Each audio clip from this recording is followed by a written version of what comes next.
Welcome to What's New with File Storage.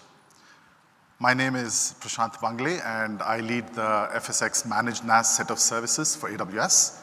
And I'm joined here by my colleague Christian Smith, who leads the Worldwide Storage Specialist GTM team for AWS. And we are here to talk to you about some of the announcements throughout the year, as well as the exciting reInvent Week announcements that we have across two of our storage services that deal with file storage. We have Amazon EFS and Amazon FSx. So before we dive in, let's talk about a quick review of how we serve file workloads and file customers on AWS. We generally see three usage patterns, primarily three usage patterns for file storage. And we have solutions to serve all of these three usage patterns. So we serve user shares and enterprise applications that need a NAS in the cloud with our FSx Managed NAS set of services. We serve compute-intensive workloads, everything from HPC to AI and ML, that need high-performance storage that can keep up with the performance needs of compute scale with FSx for Lustre. And we serve cloud-native applications and developers and builders that need a simple cloud file share that just works with Amazon EFS. So to serve these areas, let's talk about them one by one just to give you a little more context. To serve the first area of file shares for user shares and enterprise applications, that need NAS in the cloud, we offer a variety of NAS file systems on Amazon FSx. Customers use these file systems to migrate a variety of existing NAS deployments on premises into like-for-like storage in the cloud that have the same capabilities and APIs.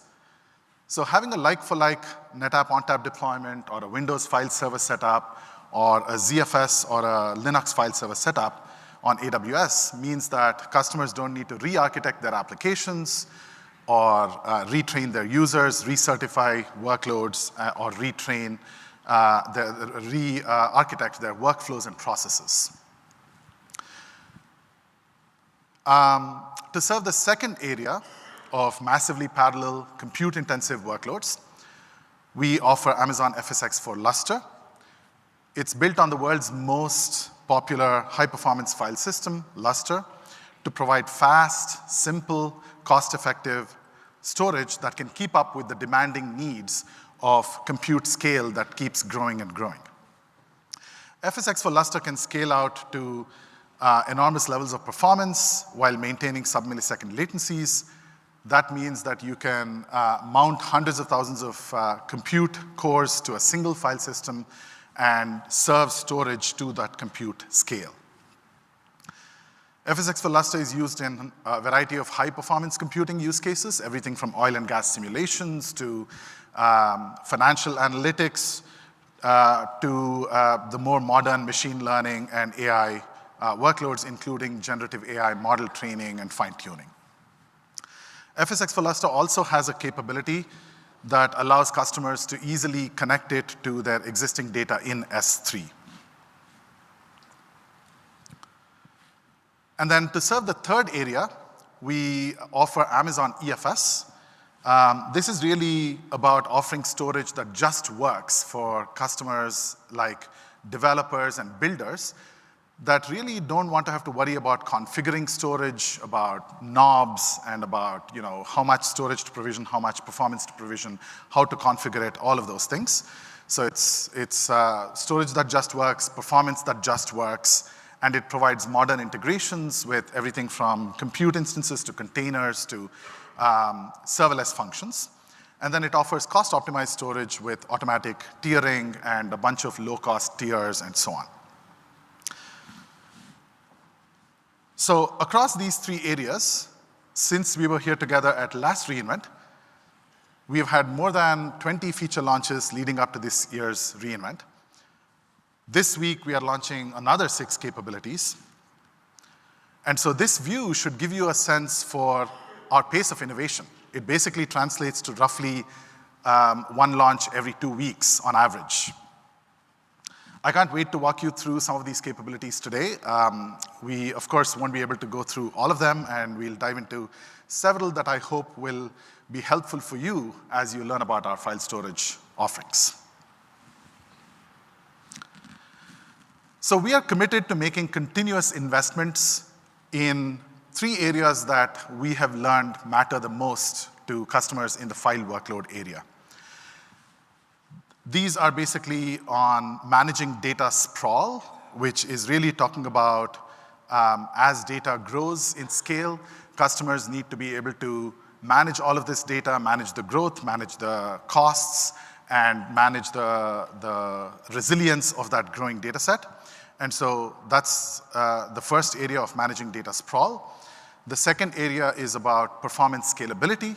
And as applications continue to grow in their performance needs, storage needs to keep up with compute more so than ever. So we are continually investing in improving performance scalability on our file services.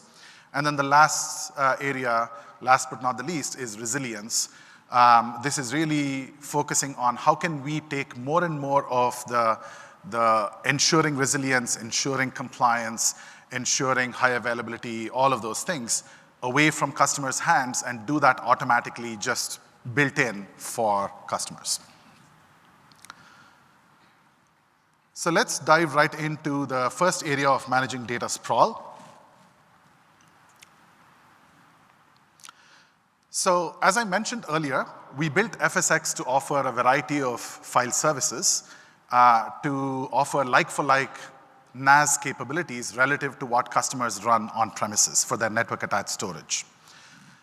Now, interestingly, in the area of FSx for OpenZFS specifically, what we are actually seeing is that customers have chosen the service as a destination not just for data sets that were earlier stored on ZFS or Linux file servers or other open source NAS deployments on premises, but also for data sets that were previously stored on a variety of either open source or commercial NAS deployments.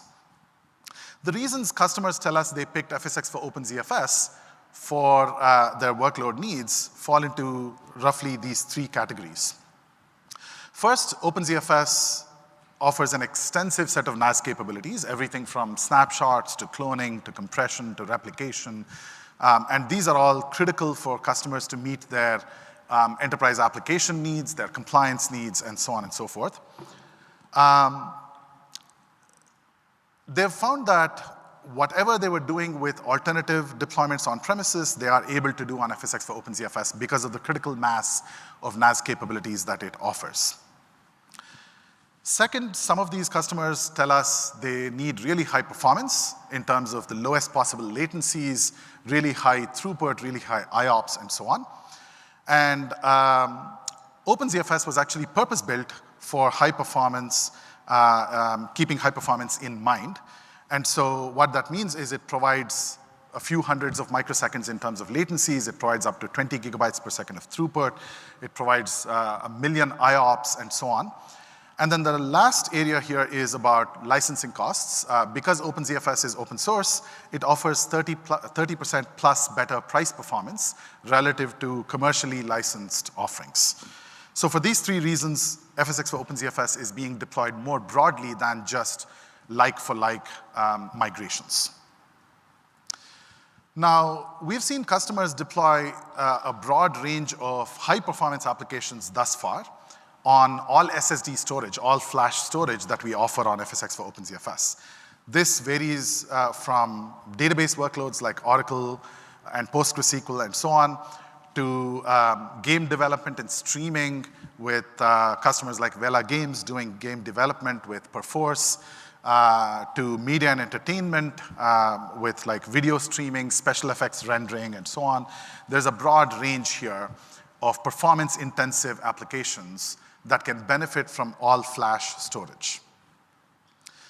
Now, as customers have been deploying their workloads onto FSx for OpenZFS, they've been looking at bringing a broader set of workloads over to the service. But what we hear consistently from them in terms of feedback is, look, all SSD storage is cost prohibitive when it comes to bringing my broader data set, especially data sets that involve HDD storage on premises, either all HDD or hybrid HDD SSD storage. The cost point just doesn't cut it to bring my larger data sets that really need a much more compelling TCO in order for me to be able to bring those data sets. Second, data sets are growing at an ever faster pace.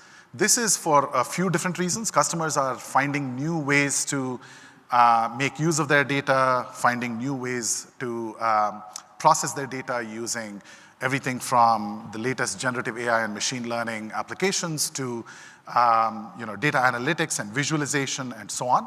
With all of these advances, what it means is customers are actually choosing to retain data for longer and longer. And so that in turn means it becomes even more critical for them to optimize for costs and to really manage the data sprawl and be able to have a cost-effective solution. And then the third area we hear feedback from customers about is, look, a lot of data sets are unpredictable in terms of their growth patterns. I might have a large data ingest today. I might keep it around for a few weeks for processing. I might actually get rid of all of that data and then just keep around a very small portion of it. In other cases, I don't know, I might actually need to retain it for the longer term. So because of this unpredictability in terms of how data tends to grow and shrink, capacity planning becomes a really, really hard challenge for customers. They're not really able to say, okay, this is the storage amount I need to provision for my needs for the next n days, n weeks, or whatever else. And so because of this sort of uncertainty, ambiguity, unpredictability, they find it super challenging to plan and provision for storage capacity. So with this challenge, with this set of challenges in mind, we took a step back to consider what we were already providing for our customers and what additional capabilities they needed us to provide to solve these challenges for the large growing data sets that they'd like to bring over to the service. What we were already providing was NAS capabilities that matched their functionality. We were already providing the performance they need in terms of the high performance applications, but we were also providing the integrations with the AWS ecosystem, everything from integrations with compute and containers to integrations with observability and all sorts of other AWS ecosystem services. So that was what we provided earlier until recently. At the same time, those additional challenges that I talked about a couple of slides back that customers gave us feedback about, those challenges meant we needed to solve problems that were already being solved by our cloud-native storage services. What do I mean by cloud-native storage services? I mean services like S3 for object storage, EFS for file storage, DynamoDB for key value stores, and so on. Now, what these services have in common is a core set of AWS benefits around fully elastic storage, where you don't have to provision storage ahead of time. You just grow your data, shrink your data as you go, and the storage keeps up with your data needs. They provide lower cost storage options. So it's not like they only provide you the high performance, super expensive storage on the high end, but they also provide you a whole range of storage options to meet a whole variety of price performance needs that customers have across the spectrum. And then they also offer automatic data tiering across all of these tiers. So the customers don't have to worry about where should my data reside? Do I expect it to be frequently accessed? Do I expect it to be archivable?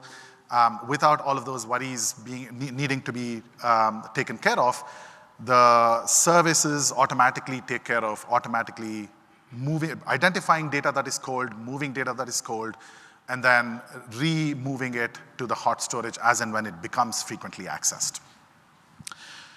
So we went back to the drawing board to reimagine what NAS in the cloud could look like.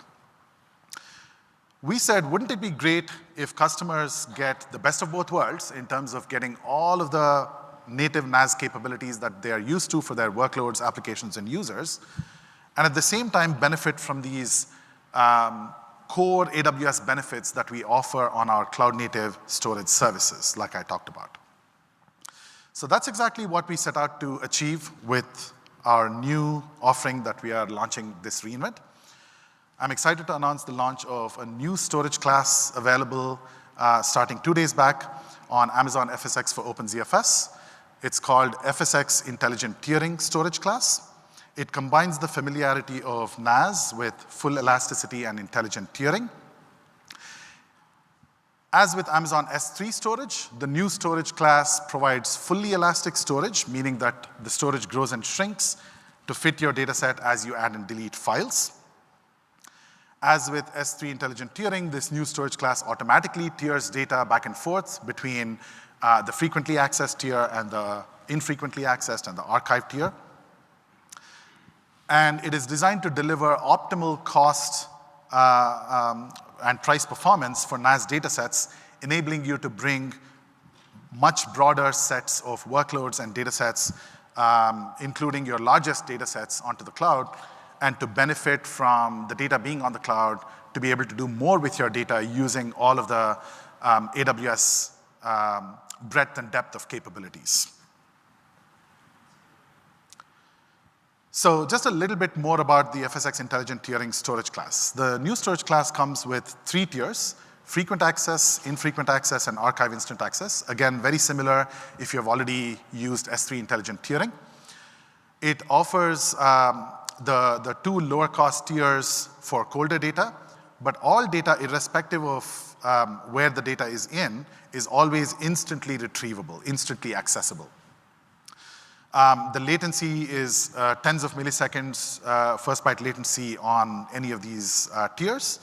And then it uses a built-in SSD write log to basically shield applications and users from the latencies of the underlying storage, and to give you a first byte latency of about 1 millisecond for every write.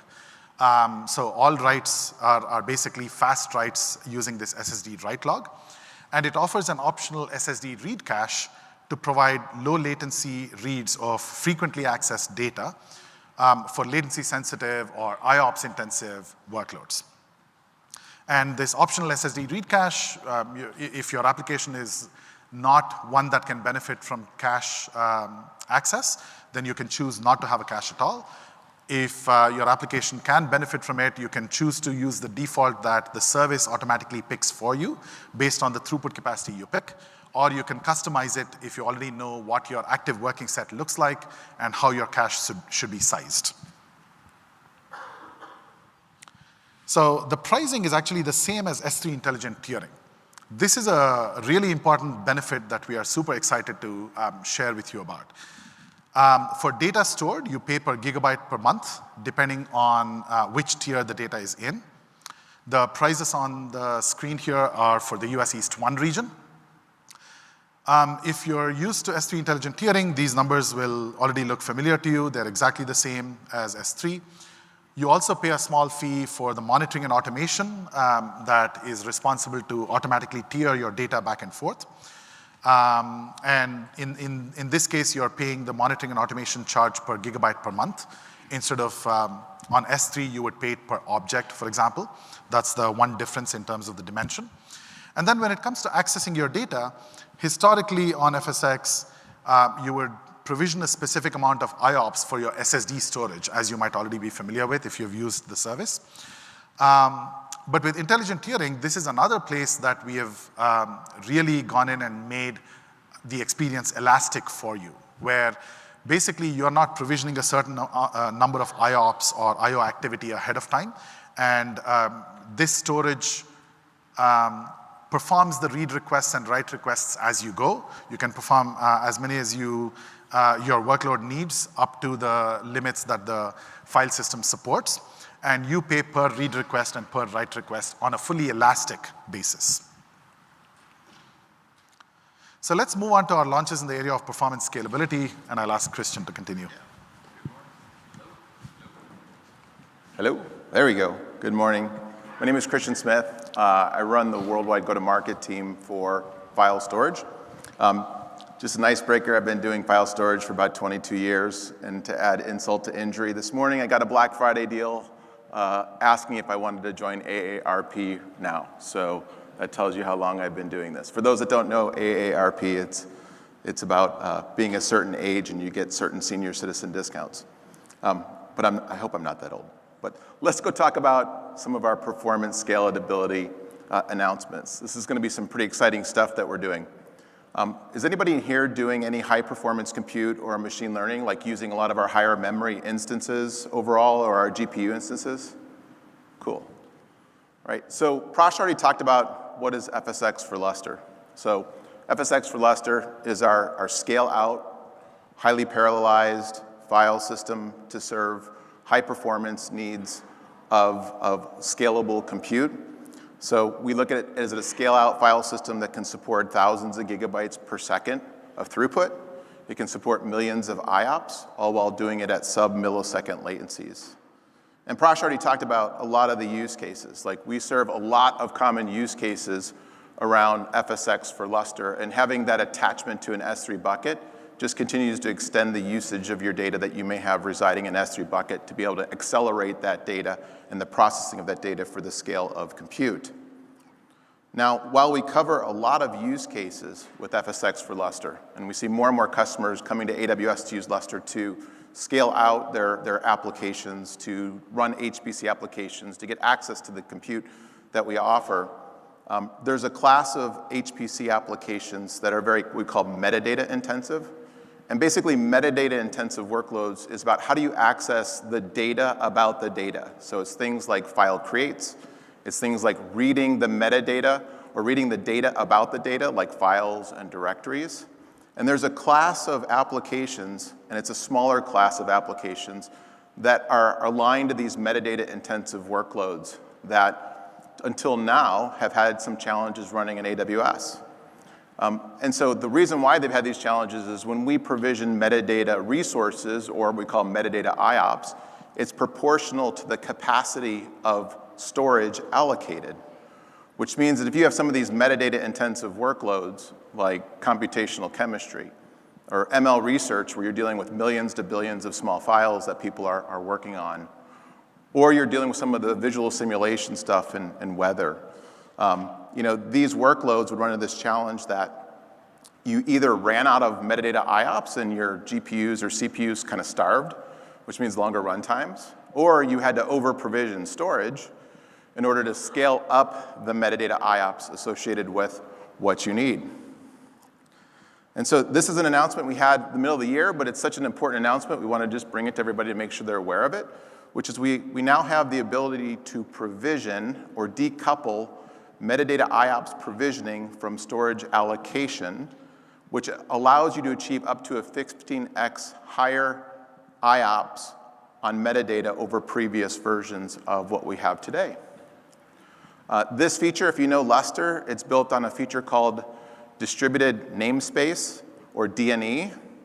And this allows you to then scale the metadata operations kind of horizontally and independent from the storage capacity, which means you can support hundreds of thousands of metadata IOPS per file system. And it's not just about supporting this many IOPS. It means like you now get faster results. Your CPUs remain occupied and busy. It means that you're not paying for extra resources that you're allocating so you can right-size it to your workloads. So to give you an example of what this looks like, these are the limits now that we have around FSX for Lustre before and after the launch. And so it's things like file creates. We can now support up to 400,000 file creates per second. Very important if you're taking like large files, you're breaking them down into small files, and you're sending those small files off to go get computed or distributed across a bunch of cores. Or there's file stat operations where you're just checking for the presence of a file over and over again to see if it changed. And people usually do this for synchronization efforts. So if your workload is multi-stage, you're looking for the presence of things.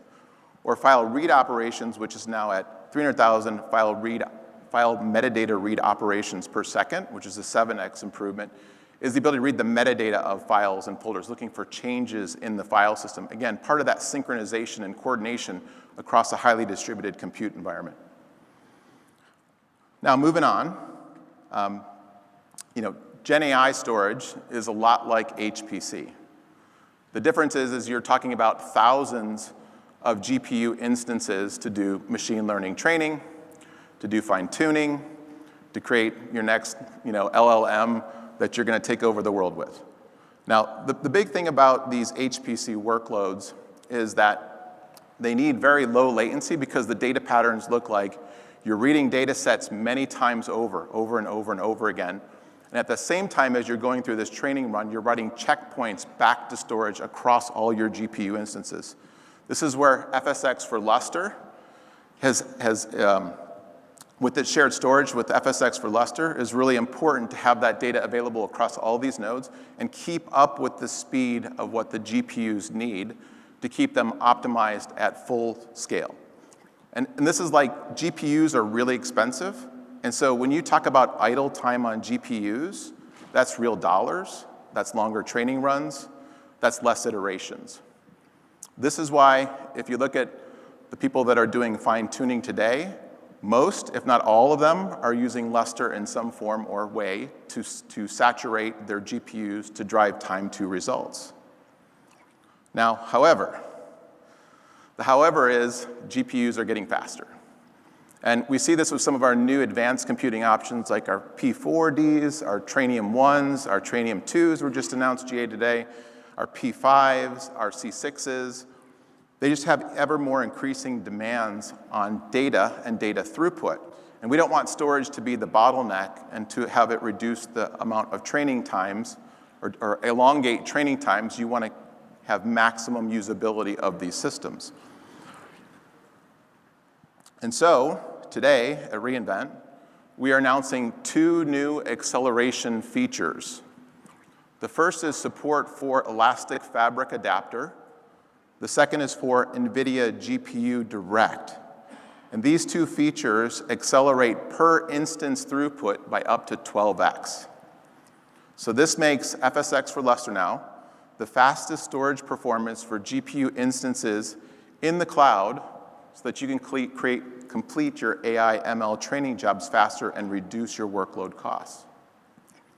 So let's talk about this, EFA. So if you know what SRD is, the SRD protocol, we've had this for the last 2 years. It's basically an internode protocol, a very lightweight protocol between CPU and GPU instances that allows you to communicate at a low latency, high performance way. Well, now FSx for Lustre is participating in that network using the SRD protocol, and I think it's scalable, reliable datagram protocol, so that it can increase the performance of using RDMA from network card into main memory and bypass host OS buffers to feed applications. The second one is NVIDIA GPU Direct. And GPU Direct is really about enabling the data to transfer directly from network interface, completely bypassing CPU complexes in memory and loading data directly into the GPUs themselves. And this is important because it's not only the storage that needs to keep up, but when you're running a lot of these workloads on GPU instances, the CPU is doing a lot of work just to move data from network interface to main memory to GPU, which can also become a bottleneck in your training environment. And with these 2 features, this is the 12x increase, going from 100 gigabits per second up to 1,200 gigabits per second for our NVIDIA-based GPU complexes. So I'll give you a little bit of a view. What does this look like? So first around EFA, and EFA is both for our compute instances. So think some of our M's and our R's and our C high-end instances, and allows data to go from network interface to direct main memory bypassing host OS, and also our GPU instances to go from card to main memory bypassing host OS. And the implication is this reduces or gives you CPU cycles back so that you can process more data faster. It also increases the per client throughput, so you're going from 100 gigabits per second to 800 gigabits per second. And then it also reduces your latency window. So basically, if you do a run and your latency curve is like this, like really wide, it brings your latency curve down into the P99.9 category. And then GPU Direct, which is built or stacked upon EFA, takes an I/O pattern that looks like this, going from network storage to network interface to main memory to GPU, and uses a redirect buffer so that storage goes from, or sort of data goes from storage to network interface directly into GPUs, bypassing the entire CPU and memory complex altogether. And so it's the combination of these two things that allows your per instance throughput to go from 100 gigabits per second to 1,200 gigabits per second. And remember, that's per instance, not total. So pretty excited about that. As Prash mentioned, FSX for NetApp ONTAP. We have a fully managed version that is compatible with on-prem NetApp, managed in AWS, that you can spin up as you need it. And we're seeing a high adoption rate of this as customers are deploying a vast variety of NAS-based workloads. They're doing everything from self-managed databases to using it for some of our high-perf applications in places like chip design and energy, doing WellSim, and finance, doing backtesting, and automotive, doing CAE, data protection from on-prem, replicating directly into AWS, enterprise apps like Perforce and CRM and PLM, and then just the standard user shares and directories. Now, there's two modes for FSXN, and the two modes are, one is a scale-out file system, where you have just a single HA pair that gets provisioned, and you use that HA pair, and it has a certain amount of performance associated with it. The other mode, I went too far. Okay. The other mode is a scale-out file system, where you provision between 2 and 12 HA pairs. And you would do this because you need either more throughput or you need more performance in that single file system view of the file system. Now, the challenge is you had to decide which mode you were going to use ahead of time. So if I was deploying my application, you kind of have to guess where is this going and what am I going to provision in the future. And so I have to size this appropriately. Am I doing a scale-out file system? And when I run out of performance, I'm redirecting to more instances? Or am I doing a scale-out file system, and how many nodes do I pick? And I have to pick those ahead of time. It was pretty static, and you were kind of locked in, which means that a year from now, you're sitting here going, okay, I got to start moving things around and redirecting applications. Not a great experience. So this year, there, hit the right button. On August 9th, we released our Gen 2 FSXN file system, which provides significantly more flexibility and performance for our FSXN environments. So first and foremost, you can start with one HA pair. And you can keep adding HA pairs dynamically and non-disruptively to scale out your performance and throughput needs for your system. It also allows you to scale your network throughput. So think of it as you got the file system and the performance of the file system. You also have network interfaces, and the performance of those allows you to scale those up and down dynamically also. In addition to having this capability to go from scale up to scale out, we also added higher throughput and higher performance per HA pair, which means you get more throughput from 4 gigs to 6 gigs per instance, and higher IOPS, going from 160K to 200K per HA pair, which is stackable as you keep adding these together. And also, which you may not know, we added NVMe over TCP support for block-based workloads. So FSXN is not just a file system, it is also a block-based system. So if you have database applications that are really demanding and need low latency, you can also flip over to NVMe over TCP for your block-based workload and leverage all the data management features that NetApp provides, like flexes and snaps and clones, et cetera. And then last but not least, there's always a challenge when you're restoring from a backup, right? That you got to wait for the backup to fully complete before you can start up your application. It now has the ability that once your backup is started, you can immediately fire up your application, and we will load the data as it's accessed and continue to load the data in the background until it's fully restored, so you have a faster RTO, right? And this is a 17x improvement over the previous version. With that, I'll turn it over to Prash. Thanks, Christian. So let's now switch over to Amazon EFS. So as I mentioned earlier, EFS is our solution for builders building cloud-native applications that need storage that just works. So let's look a little bit more into what kinds of workloads customers are running on EFS. We see a whole variety of data-intensive builder workloads, everything from exploratory data analytics to a lot of machine learning inference workloads, to a variety of different software as a service applications, to a bunch of line of business applications that need enormous levels of performance as well. So as customers are finding new ways to process data and as data growth continues to accelerate, what we have found is customers have shared feedback along two specific performance-related topics.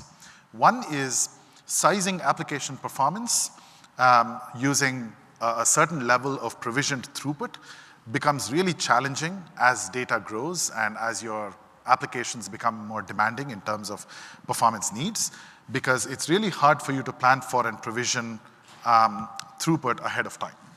The other is, how do you actually divvy up your data across file systems? How do you organize your data, shard your data across file systems? How much can a single file system support? And based on the workload needs, how do you actually make use of a set of file systems in order to support the aggregate needs of your workload? So let's go through these one by one.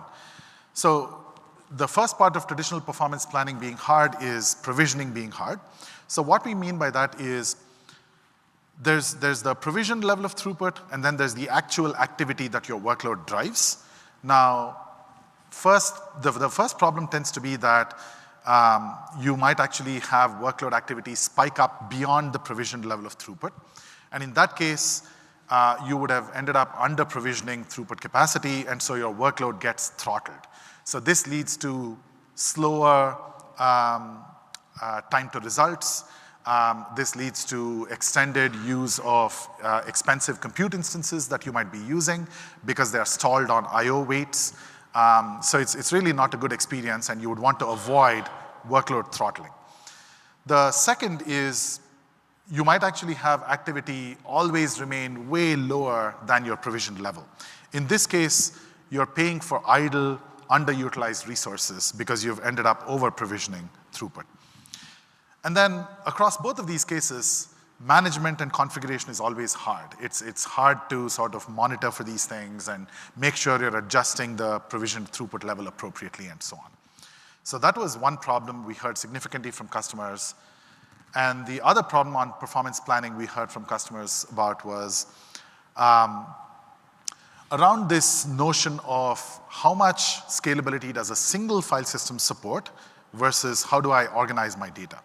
So if a single file system only supports a certain level of throughput, but your actual workload needs are way above that level, you would probably need to either figure out a way to shard your data, if you can, across multiple file systems and then run the workload in aggregate across that set of file systems, or you might not even be able to meet your workload needs because you cannot shard. So this was the other challenge customers told us about very clearly. So to address both of these challenges, we have been busy continuously investing in performance improvements, and we have launched successively over the last 2 years lots of different performance improvements on EFS. So about 2 years back, we launched Elastic Throughput, which offers fully elastic performance model where the throughput capacity automatically scales to meet your needs. You don't need to provision throughput capacity ahead of time, and you just hit go on your application and everything just works magically.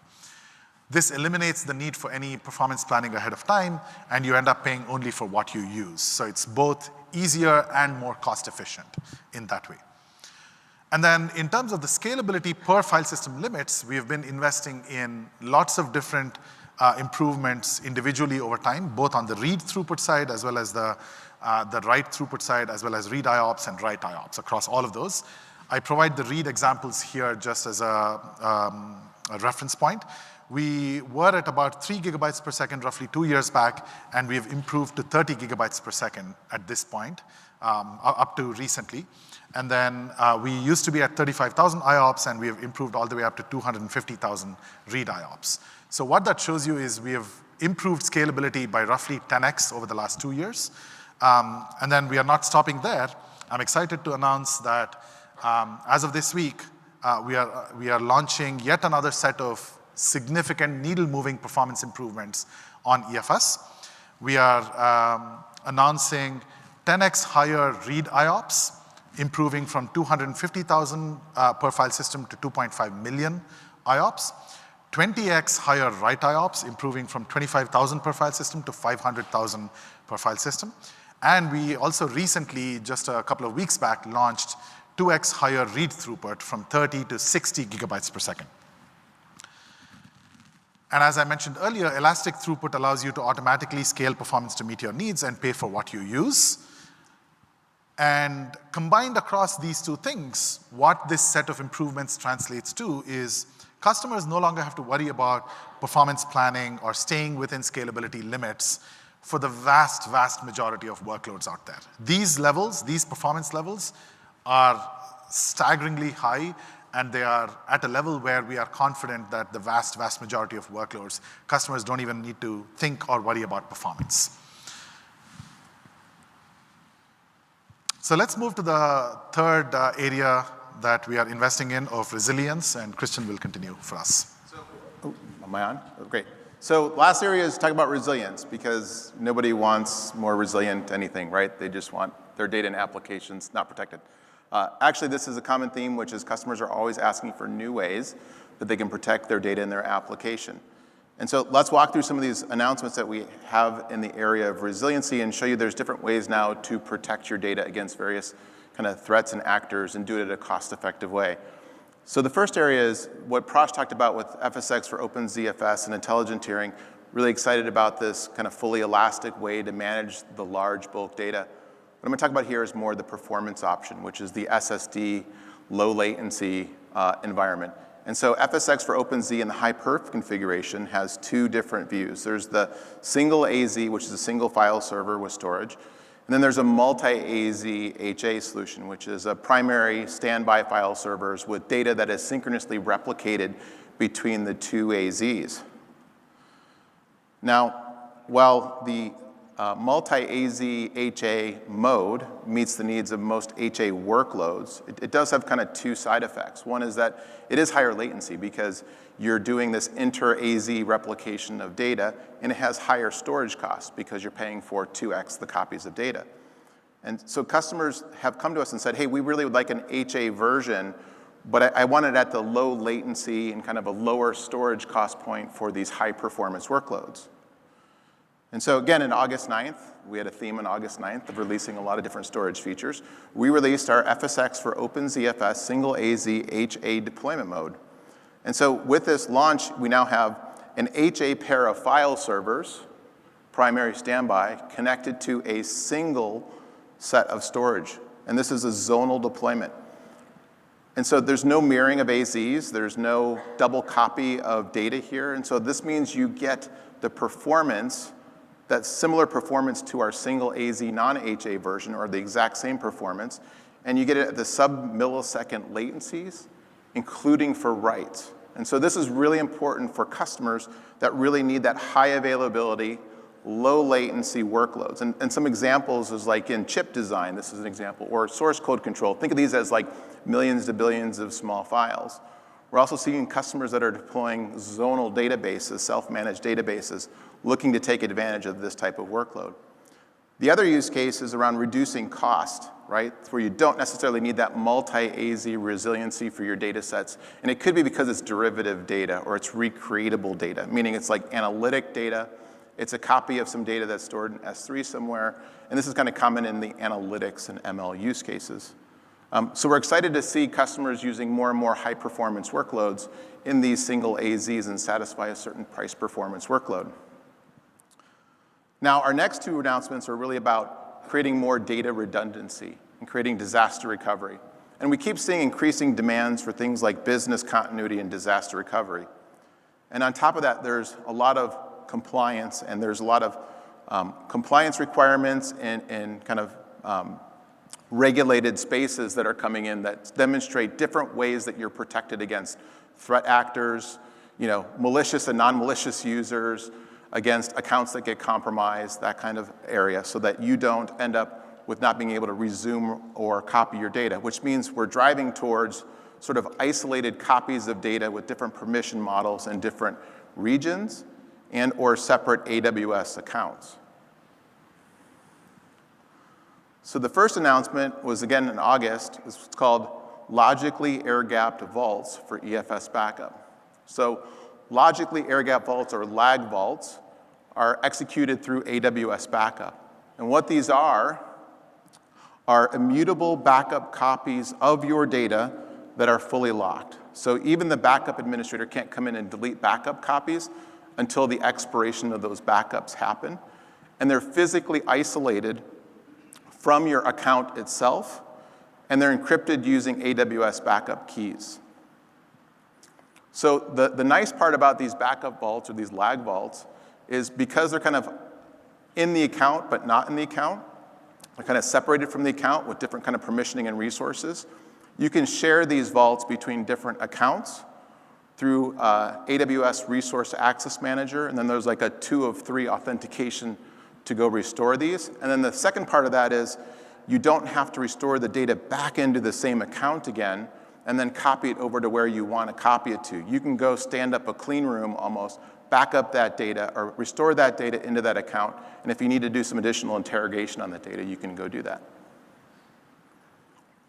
The second one, which we're announcing today, is Amazon EFS, and this is cross-account replication. So today, EFS supports replication between regions. This is something we released last year. This is the ability to replicate that data between different accounts to provide an extra level of data security and protection. This new capability really is about trying to protect you from just, again, that permissioning model. Like if there's a malicious user or an accidental user, if there's loss of an encryption key, if an account's been compromised, like it changes that permission set on that secondary side to physically isolate that data from those various threats. The second part of that is with this cross-region replication, you could use it as your business continuity strategy too. So you get like a 2-for-1 here, that you can satisfy one requirement of isolating permissions, but you also get a copy somewhere else in the event that something happens on your primary, you could potentially fail over to your secondary side. And the third is you can optimize that side. So maybe you don't want to spend the same kind of configuration with high performance data and have that data tiered off. You can set more aggressive intelligent tiering policies or more aggressive tiering policies, or you can let intelligent tiering just take care of it for you. And that data will slowly move into the lowest tier, the archive tier, at the lowest cost point. So you get an economical way to resume business in the event of something happening. So with that, I want to thank everybody. Look, we're going to continue to invest in these core themes we talked about today, which is like, how do we help you manage your file data better? How do we increase performance so that you can do more with your data? And how do we help you with better resiliency or more resilient options so that you can protect your data applications against various ways that your business is looking for? Hopefully next year, Prash and I will be on the stage and we'll have a whole bunch of new announcements, these same categories next year. And to be sure, just last piece, I want to thank everybody here. Look, we're inspired by you. This is a small subset of the customers that are using our file servers to innovate and invent. The things we do are the things we hear from you. So we love hearing from you. We love getting feedback from you. And this kind of slide that we really like here is what really inspires our engineers and our product teams to go build more for you. So with that last slide, please fill out your surveys. We really greatly appreciate feedback. Tell us what we're doing well. Tell us what we need to improve. Your feedback goes a long way for us. Thank you.